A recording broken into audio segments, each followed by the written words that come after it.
안녕하세요. 저는 올해 34살 평범한 직장 생활을 하고 있는 여자입니다. 우선 제가 요즘 하고 있는 고민이 있는데요. 저는 이제 곧 결혼을 준비해야 할 것 같고 그동안 여태껏 준비 못한 이유에 대한 내용은 뒤에서 말씀드리겠습니다. 일단 미뤄왔던 그 결혼을 38배 하고자 합니다. 다들 아홉수에는 결혼하는 게 아니라고들 해서 남자친구도 38배 하고 싶다 하는데요. 서로 결혼 시기에 대한 의견이 맞아 그렇게 하려고 이제서야 열심히 돈을 모으고 있습니다. 저는 사실 대학 진학을 포기하고 취업을 선택했습니다. 학구열보단 빨리 돈을 모아서 제 인생을 살고 싶었어요. 고등학교 시절 전 정말 담임 선생님을 잘 만났고 운이 좋아 전교에서 1등으로 취업을 하게 되었습니다.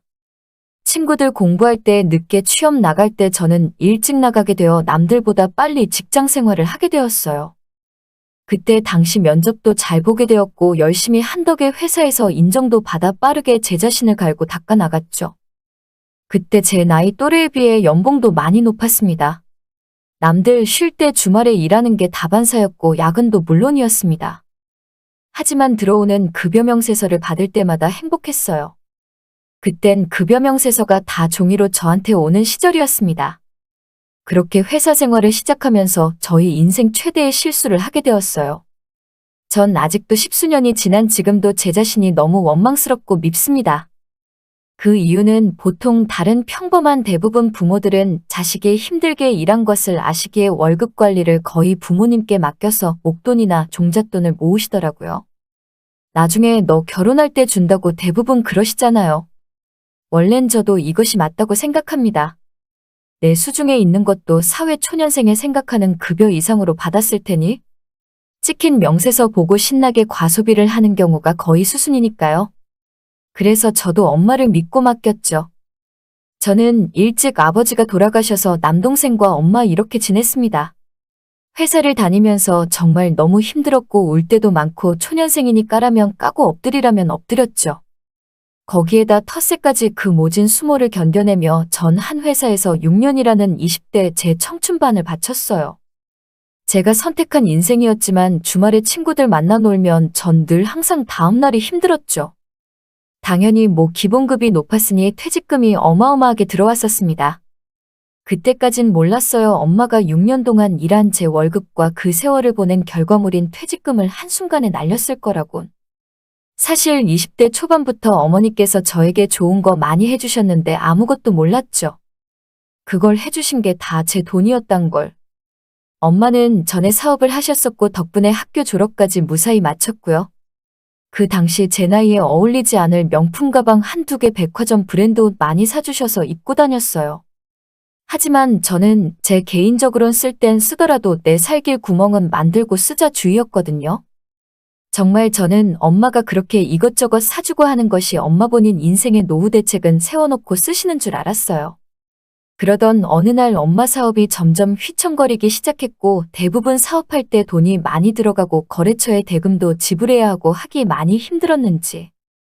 나중에 알게 된 사실이지만 사업 운영하면서 제가 벌었던 급여들과 몇 천이 넘는 퇴직금을 몽땅 야금야금 다 써서 돈이 없다는 걸 알게 되었죠.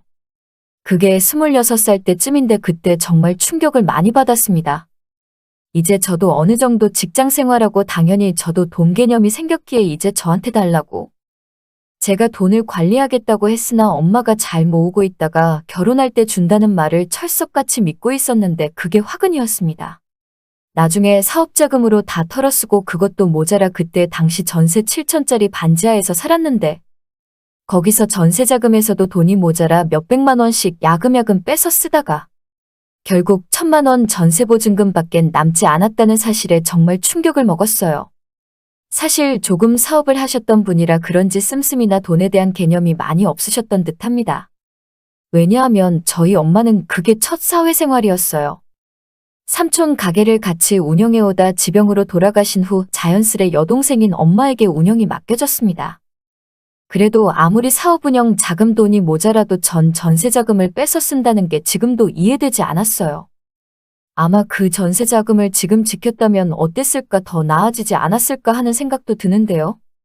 그렇게 하다 1,000만 원만 덜렁 들고 결국 월세 인생을 살았어요.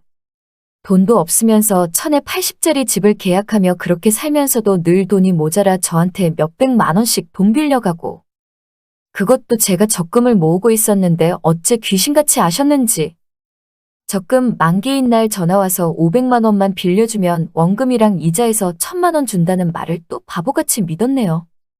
그게 제 인생의 두 번째 실수였어요. 결국 당연히 저는 돈을 못 받았고요. 결혼하면 1000만 원 밖에 못 해준다고 아예 못을 박으셨습니다. 빌린 500만 원은 1000만 원과 별개로 갚아서 준다면서 엄마는 운영한 회사를 다른 사람에게 맡기고 나 누신용이 떨어져서 제 명의 체크카드를 쓰세요. 물론 어머니 본인이 버신 돈을 급여 통장으로 매달 받아서 제 체크카드가 긁힙니다. 그래서 긁으면 저한테 문자가 오는데요. 정말 신나게 긁어가며 씁니다. 저축이란 단어는 아예 태어나실 때부터 모르고 사셨던 듯합니다. 쓰는 곳엔 거의 쇼핑이 대부분이고요. 아, 어쩜 부모와 자식이 바뀌었단 생각이 너무 들더군요. 주변 친구들은 열심히 자기 돈 써가며 즐길 거 다 즐기면서 지내고 오히려 부모가 돈 좀 아껴 쓰라며 잔소리 하시는데 저는 그 반대를 하고 있으니 솔직히 친구들이 너무 부러웠어요. 동생이 사고 쳐도 그 비용은 제가 다 메꿔놨고 그것도 엄마가 제게 빌려간 돈이 동생 사고 친 거 메꾸려고 그런 거였단 것도 나중에 알고 너무 화가 나더군요. 순간 나는 이 집에서 대체 돈 버는 기계인가 싶고 나도 내 인생 살아야 하는데. 그래서 저는 이제 겨우 돈을 모으기 시작했습니다. 어차피 지금 상태에서 결혼도 무리고 4년 5년 바짝 모아서 하려고요. 근데 또 문제는 현재 월세를 살고 있는데 월세비만 월 80이 나갑니다. 매년 월세로 살 수도 없고 엄마도 곧 60이시라 언제까지 일을 하게 할 수도 없다며. 동생이 전세는 집주인이 전세금 올리면 답도 없다며 집을 매매하자고 합니다. 제가 진작에 따로 나갔어야 할까요? 엄마는 따로 나가 살면 돈도 2배로 더 들고 돈 언제 모아서 나갈 거냐며. 월세에 식비에 생활용품에 가전 등등 엄마랑 같이 살 때 바짝 모아 결혼하라고 합니다. 제가 신용도가 나쁜 편은 아니고 그동안 신용관리 잘해왔는데요. 제 동생은 저보다 낫고 엄마는 신불자였다가 이제 겨우 해제 처리됐는데 당연히 대출은 꿈도 못 꾸는 신용이에요.